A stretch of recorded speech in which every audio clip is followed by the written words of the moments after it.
Hi everyone, thanks for having us today, and good to see all of you. Some of you first time person, so good afternoon to you all.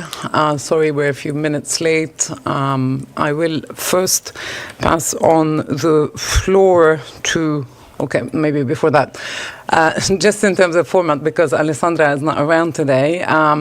When we close, when you ask questions, please introduce yourselves. Let me first pass on the floor to Mr. Anton Leis. He is the Secretary General and Executive Director of the Spanish Agency for International Cooperation and Development, and also the Chair of the UNRWA NATCOM. Over to you. Thank you very much. Okay. Yes. Bonjour tout le monde. Good morning, everyone.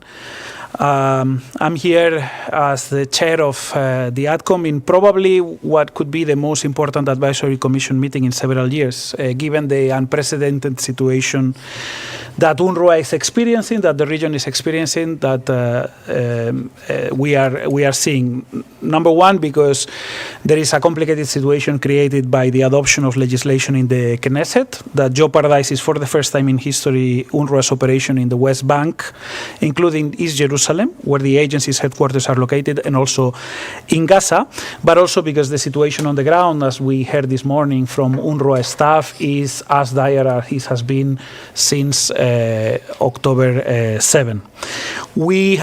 Spain has taken over this chairmanship as part of an active engagement for peace in the region. Our intention is to provide support for an irreplaceable and indispensable, and I underline those two words, irreplaceable and indispensable, agency for 6 million Palestinian refugees in the Middle East, not just in Gaza, in the entire Middle East.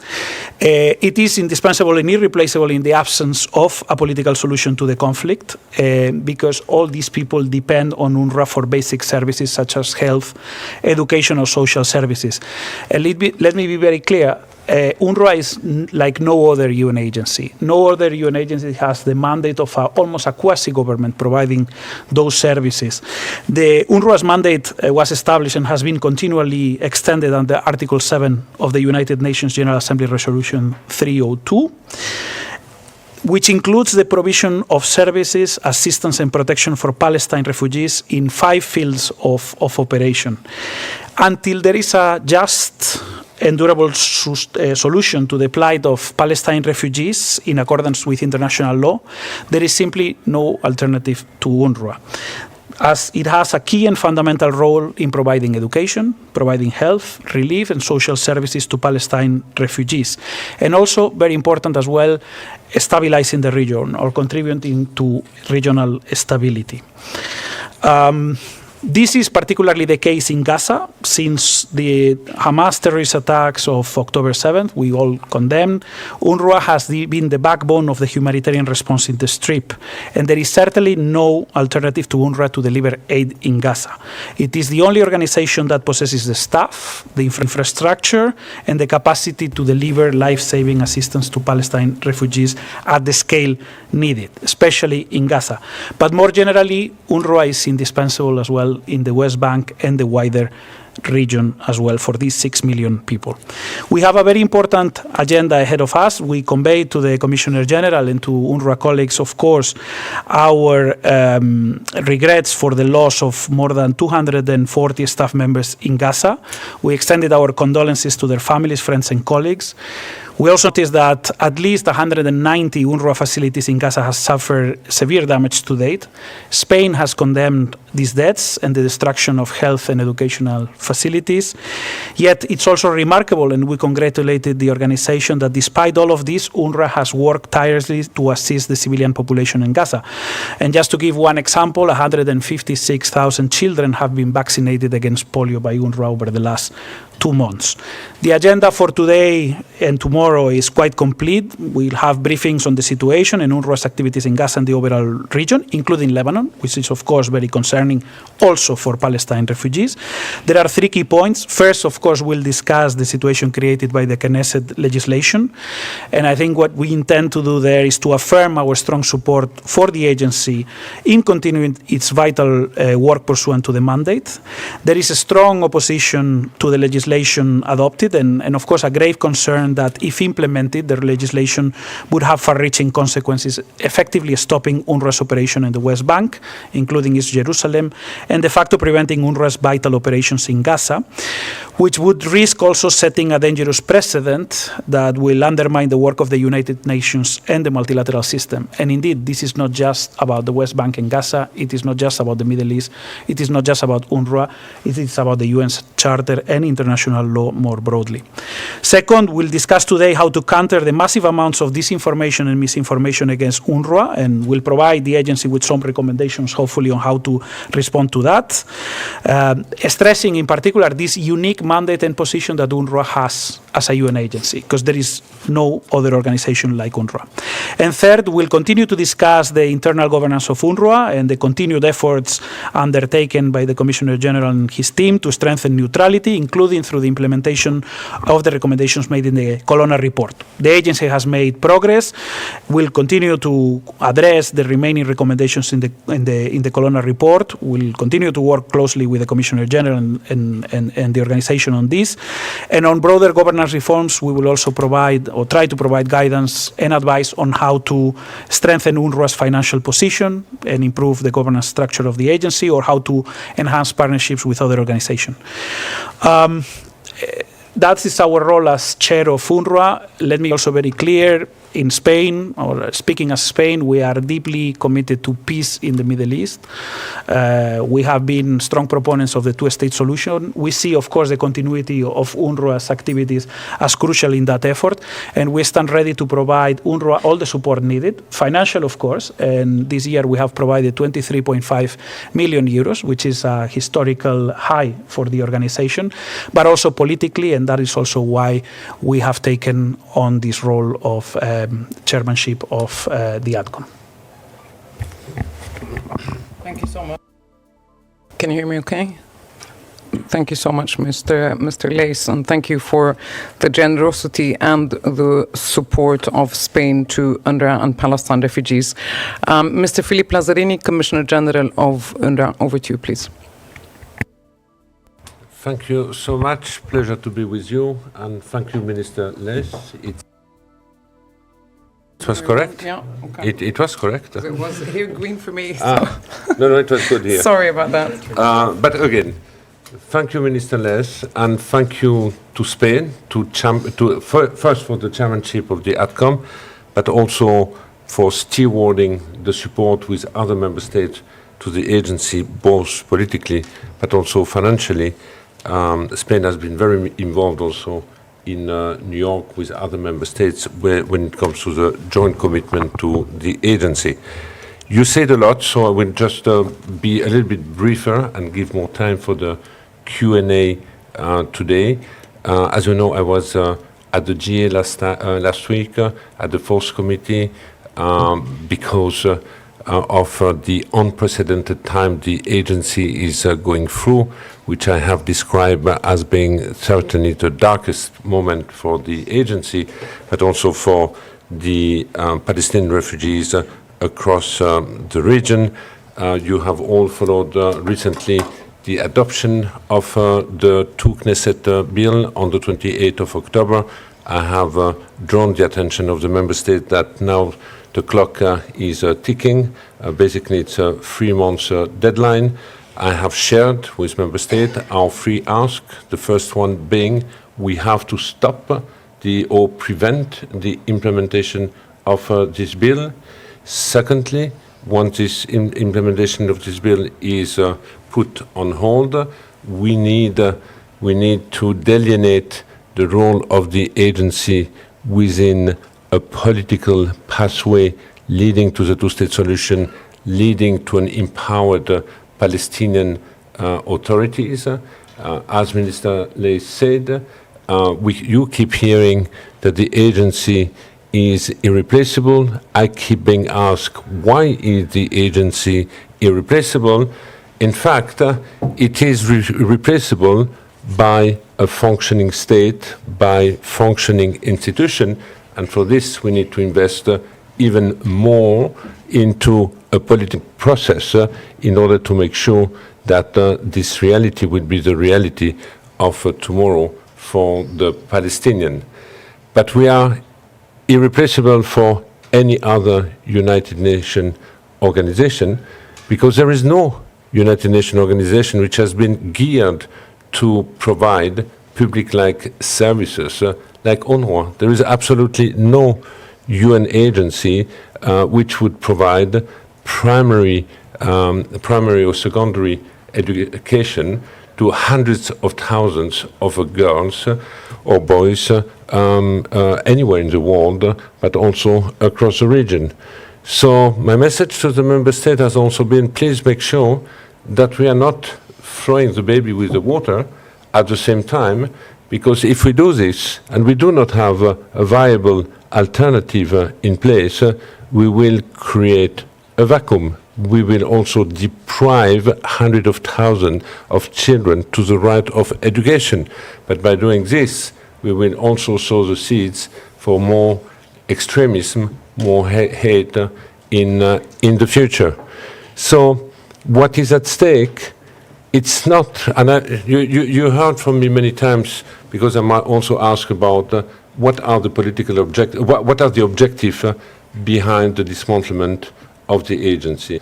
And you heard me talking about the aim of stripping the Palestinian from the refugee status, through this also undermining the aspiration of the Palestinian for self-determination, but also undermining the effort of the international community to a two-state solution. On this one, we have to be clear, even if UNRWA today would cease its operation, the status of refugee would remain. Why so? Because the status of Palestinian refugees is determined in a General Assembly Resolution 194, whereas the activities and the mandate of the agency is defined in a different GA resolution, which was basically adopted later. I keep being asked either yes or not a plan B. No plan B within the UN agency, within the UN family, because there is no other agency geared to provide the same activities. And in reality, UNRWA is the response of the international community to the plight of the Palestinian refugees through the mandate provided by the GA resolution. So if there is no UN or international community response, the responsibility will go back to the occupying power, being Israel. And that's where we have to ask, where does the plan B sit today? I would like just to conclude by saying that we can already feel the impact of these laws. Our staff in the region is deeply, deeply concerned, anxious, worried about what might happen, and rightly so. We had already last week an incident where a female staff member was searched at her home by IDF soldier, and when they realized that she's working for UNRWA, basically they told her, how come you work for a terrorist organization? They asked for access to all the data in the computer, in total violation of our immunity and privileges. And then she was brought for interrogation for a few hours, handcuffed to a post. This, of course, creates a lot of anxiety. It's not just an anxiety regarding, the job security or the livelihood. Talking about this, only in the occupied Palestinian territory, we have 17,000 staff, and we are the second main employer of a Palestinian after the Palestinian Authority. I think I will stop here. Thank you. Thank you, Mr. Lazzarini. We will open the floor for questions, also for Mr. Anton Leys. Rolando here, who is a great friend and a colleague, is also going to help us with any questions for those who are online with us. With that, we open the floor. Please, because I don't know most of you, and I'm not Alessandra, please introduce yourselves and say which news agency or news outlet you work with. We start with the gentleman over there, please. Merci. Jérémy Lange pour Radio France et Radio France Nationale. Sorry. Yeah. Sorry, please go ahead. French is okay, I think. Yes, Monsieur it Lazzarini, is. Bonjour. C'est bon pour les deux. Vous l'avez dit, il y a beaucoup de vents contraires en ce moment. Il y a les lois passées par la Knesset. Il y a d'autres vents contraires. Peut-être l'arrivée de Donald Trump de nouveau aux États-Unis, qui met peut-être un terme à toute velléité de retrouver un financement américain, en tout cas pour les 4 prochaines années. Les États européens qui peuvent compenser rentrent dans une période d'austérité. Donc là aussi, la question du financement se pose peut-être. Finalement, vous l'avez dit, vous donnez une deadline de 3 mois à peu près. J'aimerais savoir, aujourd'hui, vous l'avez beaucoup dit dans cette salle, que l'UNRWA n'a jamais eu vraiment plus de perspectives au-delà de 3 à 4 mois. Vous étiez habitué à ça. Aujourd'hui, on sent que c'est un peu plus grave. Concrètement, combien de temps l'UNRWA va pouvoir encore fonctionner? Est-ce qu'on est proche d'un arrêt de mort de l'organisation?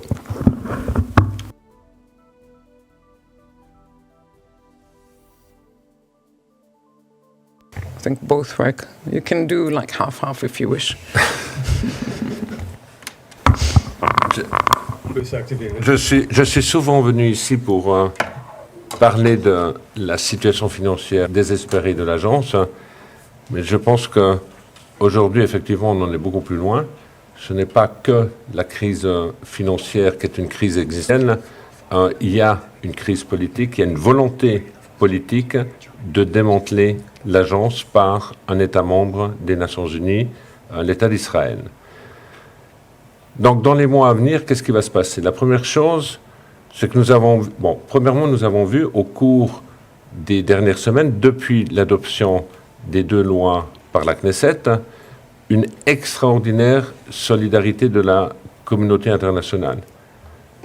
Que vous alliez à l'Assemblée générale, au Conseil de sécurité, ou en fait, dans tous les organismes régionaux, les prises de position ont été prises en très fort soutien à l'agence et en condamnant en fait l'adoption de ces législations.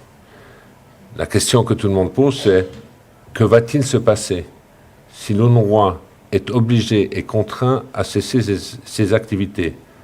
Est-ce qu'on va sacrifier les 600 000 garçons et filles qui aujourd'hui vivent dans les ruines de Gaza?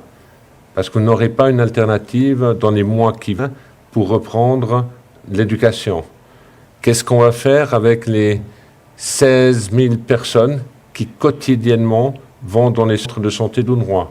En réalité, si on fait le calcul, il y a plus de 6 millions de consultations qui ont été données depuis le début de la guerre. Malgré toutes les difficultés que l'on rencontre, nos collègues sur place ont réussi à maintenir des activités absolument critiques.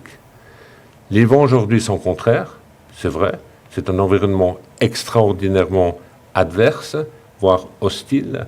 On n'a pas parlé de toutes les attaques dont l'agence est subie aujourd'hui, mais on l'a fait précédemment ici dans cette salle. Ce n'est pas seulement des attaques opérationnelles sur le personnel, sur les bâtiments et sur les opérations, mais ce sont aussi toutes les attaques politiques, les campagnes de désinformation, les campagnes diplomatiques auprès des pays donateurs. Et aujourd'hui, on a vu effectivement aussi cette campagne législative avec l'adoption de ces 2 lois. Qu'est-ce que ça va signifier? Ma demande principale aux États membres, c'est user de toute votre influence pour que ces lois ne soient pas mises en œuvre. Donc le premier test, effectivement, c'est entre maintenant et la fin du mois de janvier. Que va-t-il se passer d'ici là? Maintenant, les auteurs de ces lois ont très clairement annoncé leurs intentions. Leurs intentions est de dire « nous voulons mettre un terme à l'UNRWA, car nous voulons mettre un terme au statut de réfugié et nous voulons mettre un terme à ce qu'ils disent est la perpétuation de la dépendance des réfugiés palestiniens. » Nous avons une occasion, qui est une occasion que nous n'avons pas eue au cours de cette dernière génération, saisissons-la. Et vous vous souvenez aussi peut-être qu'au début de la guerre, démanteler UNRWA et détruire UNRWA était devenu un objectif de la guerre. En fait, nous sommes ce qu'on appelle un casualty of this war. Est-ce que demain, UNRWA va continuer d'opérer? C'est une question à laquelle je ne peux pas répondre, mais on se doit de donner tous les moyens possibles et imaginables pour essayer non seulement de retarder, mais d'empêcher la mise en œuvre de cette loi en l'absence d'une solution alternative viable qui aujourd'hui est la création d'un État palestinien. All right, thanks very much. The gentleman on the third row Yeah. to the right, please. Monsieur Lazzarini, mesdames et messieurs, merci pour le temps que vous concédez. Vous connaissez Can you très please bien, c'est introduce Ricardo yourself? Bagnato, Sorry to Télévision interrupt. Suisse. Can you please introduce yourself? Which media outlet are you with? Sorry, I didn't. C'est Ricardo Bagnato, Télévision Suisse. Thank you very much. Vous connaissez très bien le dossier suisse. Le Conseil des États va voter prochainement. Le Conseil national, donc les chambres fédérales, ont à moitié décidé de suspendre le financement pour l'agence que vous conduisez. La semaine dernière, la RTS, nos collègues, confrères, consoeurs de la RTS, ont pu lire un document sur lequel même le DFAE, donc le département des affaires étrangères, s'est penché sur la question: est-ce que nous serons retenus complices du génocide au cas où on va arrêter le financement à l'UNRWA? La réponse du département a été assez claire: non, il n'y a pas ces éléments-là. Alors la question, d'autre part, c'est qu'une partie du Conseil des États dit: mais nous, on n'arrête pas de aider Gaza, on arrête seulement le financement à l'UNRWA. Donc les deux questions. Première question, est-ce que vous pensez qu'un manque de financement, est-ce que vous avez un commentaire à faire sur le manque de financement que la Suisse pourrait décider prochainement? Est-ce que ça serait, à votre avis, un élément de complicité dans le génocide? Mais surtout, est-ce que vous croyez que sans l'UNRWA, est-il possible d'aider la population de Gaza et donc autres organisations? Est-ce qu'il y a d'autres organisations à part l'UNRWA qui pourra aider la population de Gaza?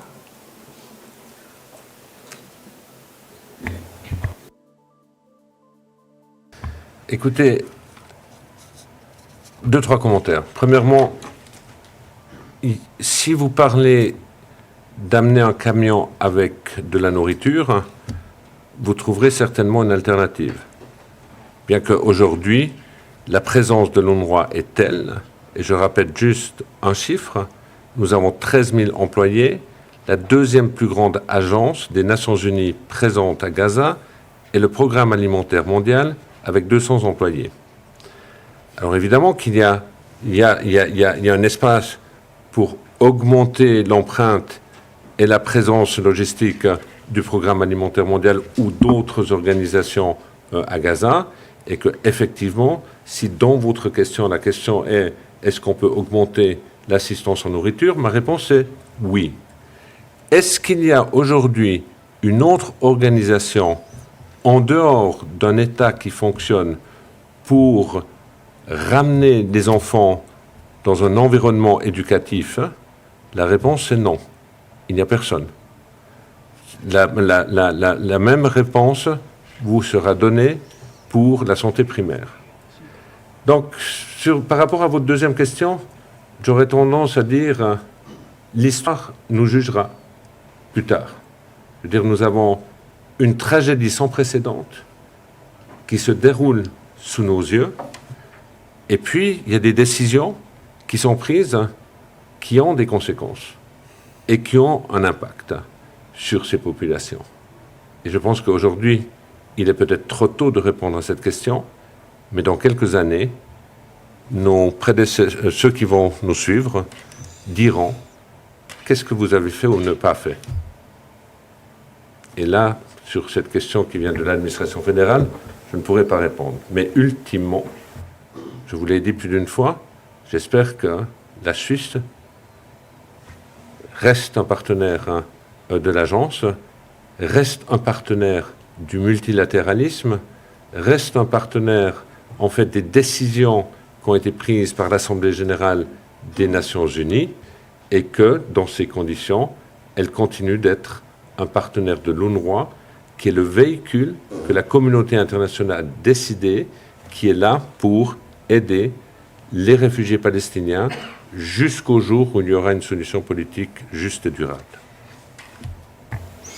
Thank you very much. Mr. Lace, did you want to add anything on that one? Thanks. Et juste ajouter ce que le commissaire général a dit.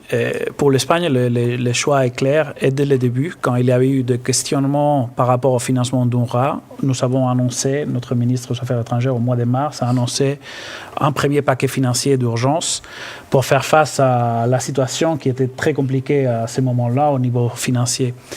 Mais on est prêt à appuyer UNRWA du côté financier et du côté aussi politique. Et il faut voir du côté financier et du côté aussi politique. Et il faut voir notre présidence de l'ADCOM dans ces cadres-là.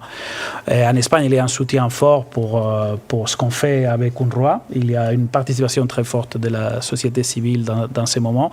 Et ce qui me semble très important, c'est de combattre la désinformation qui est autour de UNRWA. Croyez-moi, je suis directeur d'une agence de coopération. Je travaille avec des différentes agences humanitaires et de développement des Nations Unies.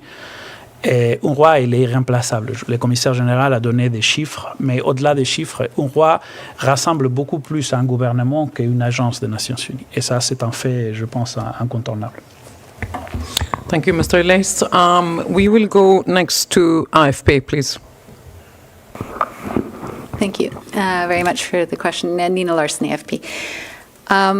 I was wondering if you could say something about whether you've heard any concrete things from various countries about how they might be able to step up and help block this move by Israel that you're calling for, if you've seen any signs. And especially the U.S. was critical of it, but that might shift with the change of administration coming in January. I don't know how you would counter that. And finally, I was just wondering if you could say something about what impact, you mentioned it briefly, but the impact on UNRWA's employees on the ground in Jerusalem or otherwise, how, if this ban does take effect, how will that impact them in practice? Thanks.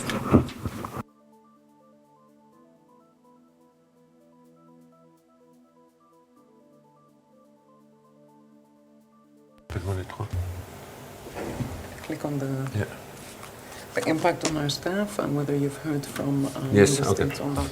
Yeah, thank you.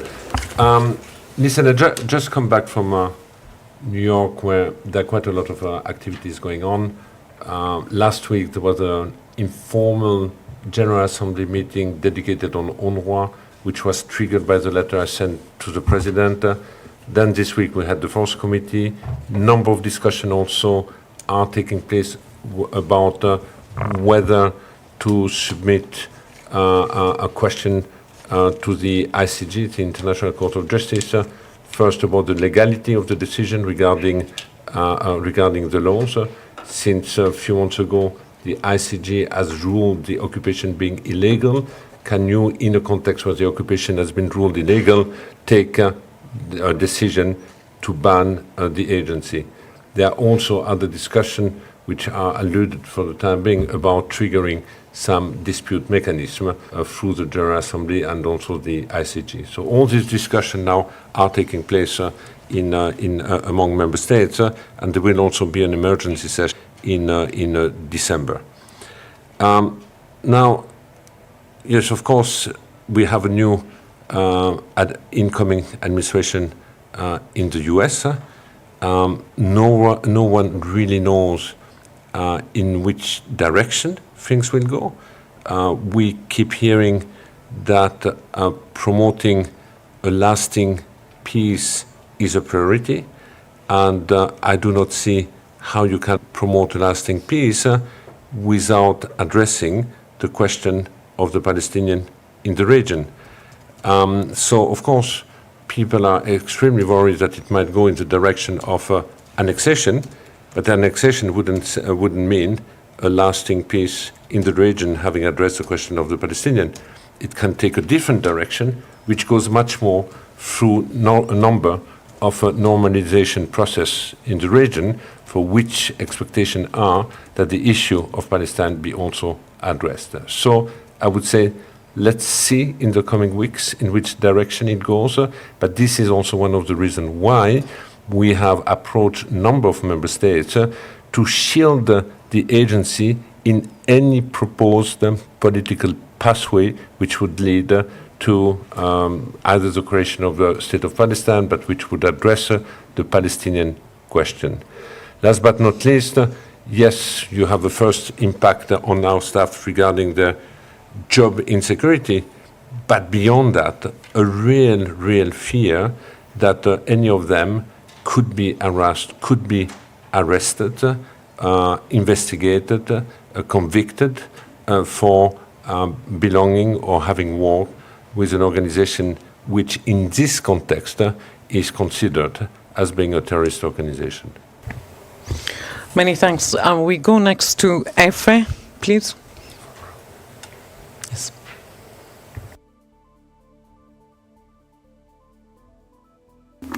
Yes, good afternoon. Isabel Sacco for EFE. My question is maybe for Mr. Leys. I would like to know, given the fact that there are many doubts on what is the position the next U.S. administration will take towards UNRWA, the other partners, more important partner for Israel, could be the European countries, which can put some pressure on Israel to avoid implementation of these bills we are discussing. So the question is, what is, from your perspective now as president of this advisory committee, what is how united are the Europeans now to take a common position on this, because we know that there are some different positions too among them. What is the leverage they have, and what also countries from the Middle East, how much are they ready to be involved and to really take a strong position on this, on the way they can, and from other maybe developing countries, even China. Thank you. Well, thank you for the question. Look, we are chairing the ADCOM. There are 29 members and 3 observers in the room. I cannot speak on behalf of all of them, but I did sense in the room today a strong sense of consensus on expressing a rejection of these legal moves. And we are trying to support the Commissioner General and the organization on any means to protect the agency and the continued operation. So I did not sense any type of dissent on or different of opinions on this. If we look at funding as well, all donors except for one have resumed funding for the organization.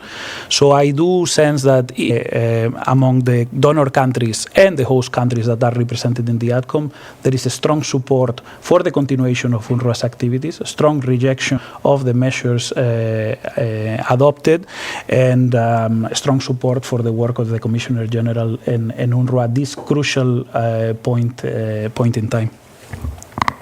Thanks, Anton. Next is we go to Al Mayadeen, followed by Reuters and Kuna, and then we will go online for a few questions and see how we go after that. Al Mayadeen, please. Merci beaucoup, Moussa. C'est Al Mayadeen TV. Monsieur Lazzarini, concrètement, les restrictions israéliennes, au dépit de ces décisions, ça va être comment? Donc les aides humanitaires qui devaient être acheminées vers Gaza, la Cisjordanie. Aussi, on sait que l'argent de l'UNRWA passe par des banques liées à Israël. Donc concrètement, ça va se passer comment? Et aussi une petite question sur l'avenir de l'UNRWA dans les pays de la région, le Liban, la Syrie. Est-ce que ça va être affecté, votre travail? Merci. Voilà, merci. Brièvement, concrètement, je ne sais pas encore, parce que nous n'avons pas reçu de communication officielle sur comment l'État d'Israël souhaite mettre en œuvre ces nouvelles lois. Pour l'instant, c'est de la spéculation sur les intentions, mais ce que l'on entend, c'est que l'intention, c'est un arrêt des activités à Gaza, un arrêt des activités à Jérusalem-Est et aussi un arrêt des activités en Cisjordanie. Aujourd'hui, nous avons déjà quelques ministères ou départements qui ont pris des initiatives telles que le ministère des Finances qui a refusé les exemptions de taxes qui nous sont normalement conférées à travers les privilèges et immunités. Mais à partir du 28 janvier, si ces lois sont mises en œuvre, ça signifiera que nous ne pourrons plus opérer. À Gaza aujourd'hui, si la politique de pas de contact avec l'autorité israélienne est mise en place dès le premier jour, nous ne pourrons plus coordonner nos mouvements, nous ne pourrons plus faire de la déconfliction et donc l'environnement deviendra beaucoup trop dangereux pour notre personnel sur place. Les pays avoisinants, il n'y a pas d'impact pour l'instant. Okay, thank you. Next is Reuters, please. Hi, good afternoon. Emma Farge from Reuters. Two questions, please.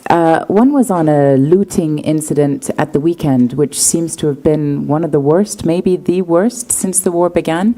Can you tell us what this shows? And also, do you suspect that you were in any way lured into a trap by the Israelis? I know there was a last-minute change of route, which I wanted to get your opinion on. Secondly, is the fact, maybe for Mr. Lace as well, the fact that this meeting is taking place in Geneva of any significance? Does it have anything to do with your crisis? I know it's often elsewhere, or is that just a coincidence? Thank you. Okay, we start with Mr. Lazzarini about the convoy, and then we go to you, Lace, Mr. Lace. It seems you have more details than I have, but regarding the last-minute change of road, but I confirm indeed that there have been looting. More than 100 trucks have been looted, primarily UNRWA and WFP. Basically 80-90% of the convoy on that day. What does it show? Well, we have been warning a long time ago about the total breakdown of civil order. Until 4 or 5 months ago, we still have local capacity people who were escorting the convoy. This has completely gone, which means we are in an environment where local gangs, local families are struggling among each other to take control of any business or any activities taking place in the south. It has become an impossible environment to operate. Related to this incident, we had also hundreds of people who tried to storm into the Ranyonis vocational center because they thought that the food arrived there, and people were so desperate to get to have the food that they stormed into the into the vocational training center. But the convoys were looted, so there was absolutely nothing to take from the warehouses in Ranyonis. Thanks, Mr. Lazzarini. Just to clarify, Emma, for you and everyone, the Khan Yunis Vocational Training Center is something that is run by UNRWA. And we'll come back to you on whether the route has changed of the convoy a little bit later. Mr. Lace, over to you. Yes, on the question of Geneva, why Geneva, as normal rules of UNRWA apply, these meetings take place in the Middle East, in the region, in Jordan, but we leave no normal times. And of course, there is a significance in having this meeting in the birthplace of international law and international humanitarian law, which is Geneva. We wanted to have good attendance from capitals, and that's what, in consultation with the organization and the member states, we decided to convene here in Geneva. Thanks, Mr. Leys. Last here for now is Kuna, Oui. the Kuwait News Merci. Agency. Yes, please. Iman Go ahead. Khaliji from Pune Agency. Alors, juste une question, parce que la majorité des questions ont été faites déjà. Est-ce qu'il y a vraiment une crainte, on va dire, à l'intérieur au sein du UN, que cette décision de la Knesset israélienne soit élargie, on va dire, ou bien généralisée sur les autres agences du UN? Je sais que l'UNRWA, c'est spécial parce que elle fait un travail que les autres agences ne fait pas, mais considérée comme une organisation terroriste, est-ce que ça peut être, il y a une vraie crainte que ça peut être généralisé sur les autres agences du UN et sur aussi les autres ONG comme la Croissant-Rouge, par exemple? Merci. Oui, il y a une vraie crainte. Jusqu'à présent, il y a d'autres agences des Nations Unies qui ont vu une partie de leur personnel refusé dans les territoires occupés, à commencer par le Bureau des droits de l'homme, qui en fait n'a plus de présence sur place. On a vu cette année nombre d'ONG internationales qui ont vu leur personnel international refuser un visa et donc ils n'ont plus de présence internationale. On a aussi vu qu'en général, les personnes qui sont actives dans le domaine de ce que l'on dit la communication, l'advocacy, la protection, sont généralement des personnes qui sont le plus souvent refusées pour un renouvellement de visa. Mais nous avons aussi des craintes sur le précédent, parce que si on accepte qu'une agence des Nations Unies mandatée par l'Assemblée générale puisse être, comment dire, expulsée de cette manière-là, vous avez à travers le monde une quarantaine, cinquantaine de conflits, et si on accepte ce précédent dans le cadre du conflit israélo-palestinien, il n'y a aucune raison que l'on empêche cela d'arriver dans un autre contexte, ce qui veut aussi dire à ce moment-là un affaiblissement du droit humanitaire international, un affaiblissement de nos instruments communs du monde multilatéral. Great, thanks. We go online. We have a couple of questions. We start with DPA, the German news agency. Please go ahead. Oui, merci beaucoup. C'est Christiane Ulrich de l'agence de presse allemande. Et si vous me permettez, je vais poser mes questions en anglais. Merci. Yes, please go ahead. Mr. Leys. Thank you. One is to Mr. Leys. You say there's a lot of support in the room and everyone agrees UNRWA is irreplaceable, but what concretely can the members of the advisory committee do between now and January to make sure that these laws are not implemented? And I have one question to Mr. Lazzarini. Can you talk about what kinds of contacts you personally have with the Israeli authorities? And could UNRWA operate without a presence in Israel? Could they access the Gaza Strip, I don't know, from Egypt? Or is there any way that you can envisage UNRWA operating without a presence in Israel? Thank you. Okay, we start with you, Mr. Leys, please.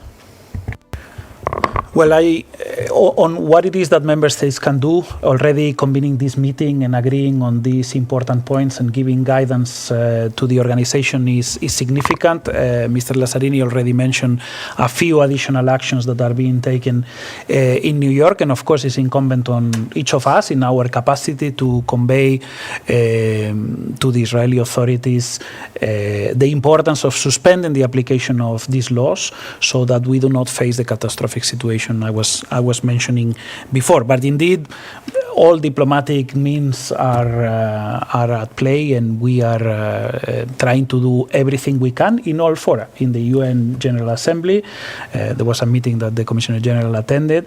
Of course, here in the ATCOM, that is an advisory body, but an important body to convey messages to the organization. In this case, it's a clear message of support and commitment to do everything we can to stop the implementation of these laws. Over to you. Yes. Short answer, most of the activities we won't be able to pursue, especially in Gaza, because any movement needs to be deconflicted. Even if we would come in from Egypt, we would need to coordinate with the Israeli authority, and the law is very clear. No contact policy means no contact. They do not even want another agency to contact Israel on our behalf. On your question, what are my contact with Israel? The agency has contact, but as you know, a few months ago, the Minister of Foreign Affairs has prohibited the member of the Ministry of Foreign Affairs to have direct contact with the Commissioner General. But we have the contact at the level of our various directors on the ground, and also with my deputies. Yeah. Thank you. We stay online. The Associated Press, please go ahead. Thank you very much. This is Jamie from Associated Press. I had a question for both Mr. Lazzarini and for Mr. Lais.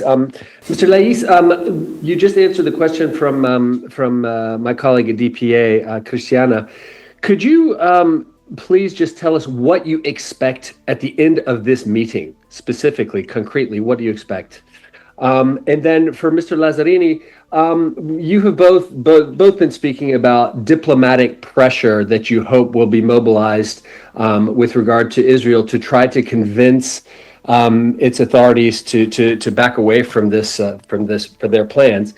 How are you going to do that exactly? In other words, the United States, which is a good friend of Israel, has been putting various forms of diplomatic pressure on Israel over the last many months. And to be honest, it hasn't always, even their best friend has not been able to get Israel to do what it wants. So how are you going to convince Israel to do this? And particularly, if I could just add as the last question in there, what reforms, I mean, there's been a lot of calls for reform of UNRWA since this decision by the Knesset was announced.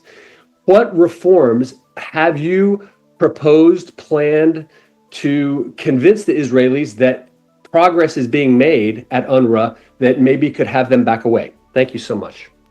Great. Thank you, Jamie. We will start with Mr. Lais. The first question on the outcomes of the meeting. Over to you.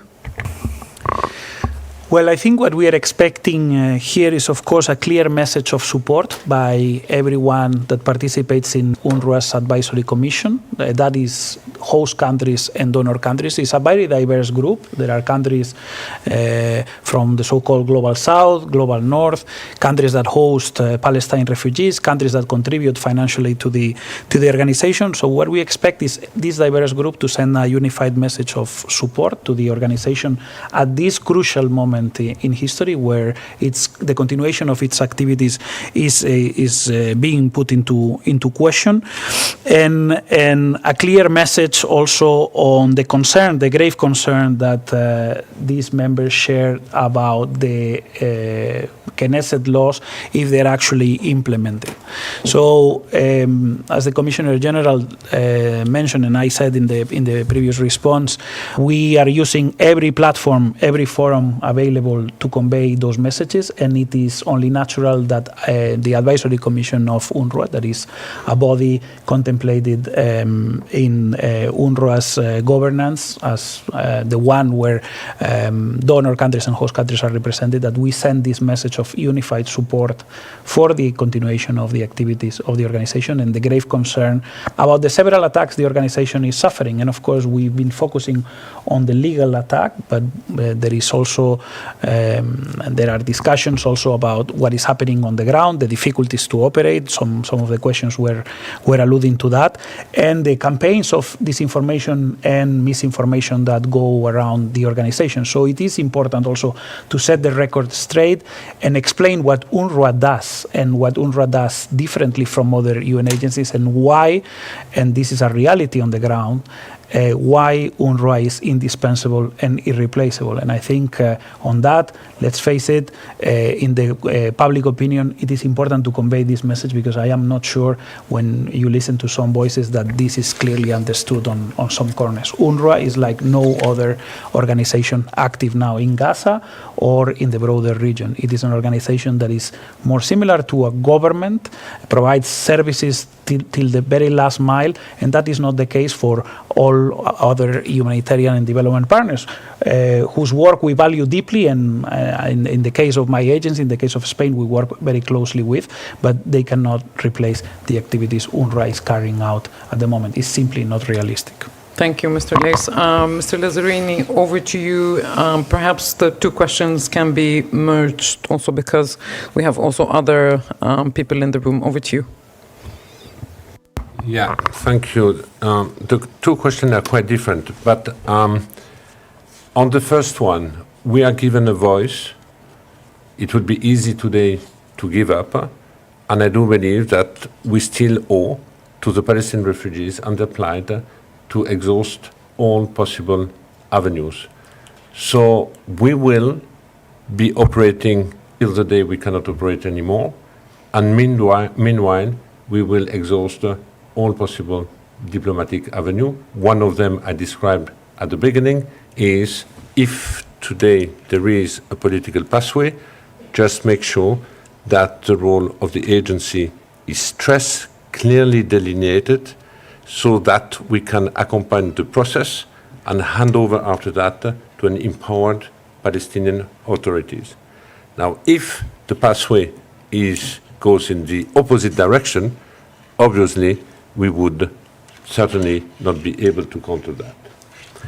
What reform? The reform member states are referring to in all statements at the GA are the reform related to the implementation of the Catherine Colonna report, encouraging the agency to encouraging the agency to implement all its recommendations. And for this, we need also the support of member states. Some of them have contributed resources to help the agency. But that's a reform in the mind of the member states. Right, thank you very much. We're back in the room with Al Jazeera and then with France 24 and The Lancet. Merci. Monsieur Philippe Lazzarini, Noureddine Bouziane de la chaîne Al Jazeera. Je parle à l'homme. Est-ce que vous ne vous sentez pas seul avec votre organisation face à cette campagne de dénigrement qui est contenue, cette campagne politique, sachant que plusieurs pays, ils ont dénoncé les dernières décisions. Mais je parle à l'homme qui sait, qui a vu, qui a entendu à travers les personnes qui travaillent au sein de cette très respectueuse organisation, qui ont vu ce que vivent les Palestiniens, ce que vivent les Libanais.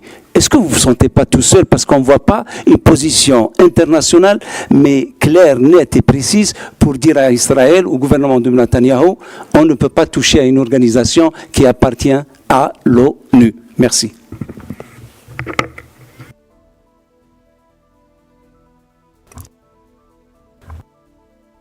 Merci. J'avais une hésitation parce que je ne savais pas comment répondre à cette question. La réponse courte, c'est oui, bien sûr. Pourquoi? Parce qu'aujourd'hui, la solidarité que l'on voit, qui s'exprime de la part de la communauté internationale, est très très forte en matière de déclaration, de condamnation, mais il n'y a pas de passage de passage à une situation où certaines violations importantes, comme affaiblir en fait la Charte des Nations Unies et affaiblir le droit international, n'ont aucune conséquence. Souvenez-vous que le secrétaire général, à l'ouverture de l'Assemblée générale, a fait part aux États membres d'une crise d'impunité totale. Et en raison de cette crise d'impunité totale, on remet en question tous les instruments hérités depuis la Deuxième Guerre mondiale, qui fait partie de cet ordre mondial. Aujourd'hui, effectivement, personnellement, de là où je me trouve, je me rends compte que les États membres en sont conscients, il n'y a aucun doute, mais chacun hésite à aller un pas plus loin. Et pourtant, il y a des instruments. Il y a de nombreux instruments. Évidemment qu'il y a la Cour de justice internationale, mais dans de nombreux pays, vous avez des instruments nationaux.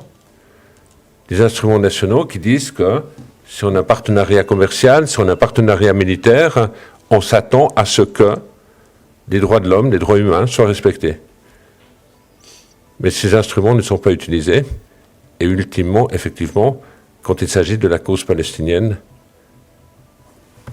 au-delà des mots, on se sent seul. Okay, thanks very much. Last question in the room is for Frans van Kaart, The Lancet. Please go ahead. Sorry. There. We can come back to you in a minute. Yes, good afternoon. Yes, please go ahead. Yeah. Mr. Lazzarini, at the G20 summit, President Lula has made the epicenter of his summit to combat hunger globally. As we are speaking, you might recall a few days ago, the IPC 5 was revised upwards for famine in Gaza. What is your message to the G20 leaders on this issue as they convene in closed-door sessions to discuss the multilateral issues? Thank you.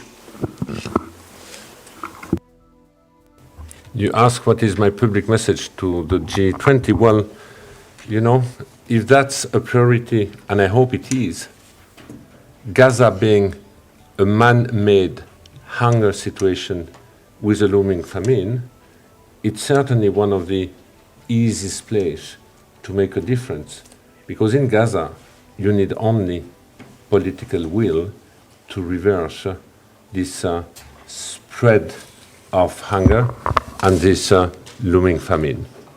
Whereas in other contexts, the response might be much more complicated because of climate change factors. But the straightforward is definitely Gaza. Thanks. Jamie, you've asked for the floor back. Jamie from AP, please go ahead, and then we come back to the room. The last question is for Anna Dulo.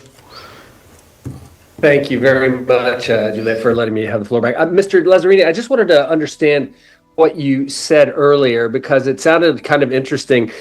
You said that that you're talking about a political pathway that could be clearly delineated so that you can accompany a process to a handover. Are you essentially saying that UNRWA is preparing as a contingency plan to hand over its operations to the Palestinian Authority if it comes to that? I just want to make sure, what is your contingency plan? Is that it?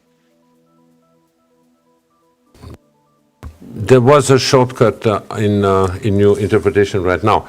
I was talking about. To hand over to the. I'm planning to hand over to the future state of Palestine, and we are talking today of a political pathway leading to a two-state solution, with after that empowered Palestinian authorities, and that could be part of the lasting and durable solution, and that would be also the viable alternative for UNRWA. Today, we are all mobilized and struggling to make sure that the agency continue to provide access to critical services beyond end of January. And for this, we need to stop the implementation of this law, but after that, to make sure that we do not have a Damocles sword on our head, that we agree that if genuinely there is a commitment for a lasting political solution, an agency like ours has a play to roll by ensuring access to education to the children who will be the future of a Palestinian state, and also to help to capacitate future education services in this environment. And here I believe that UNRWA has indeed a unique role to play. Great, thanks. Last question here is for Anna Dulo, and then we have to go. Thank you, Beyza Dönmez Anadolu. I want to return to the Knesset issue. You already mentioned that UNRWA is feeling the impact of the Knesset law and there is need to be a political pressure. I want to ask, while in this progress, what specific actions can, international organization and other international community can take to safeguard Palestinians' access to aid and services? And did the UN communicate with the US recently on the Israelis' ban decision? And also I want to ask, secondly, while winter fast approaching, what is UNRWA's plan to address the needs for winter supplies and housing of the displaced families in Gaza, especially in the north? Thank you.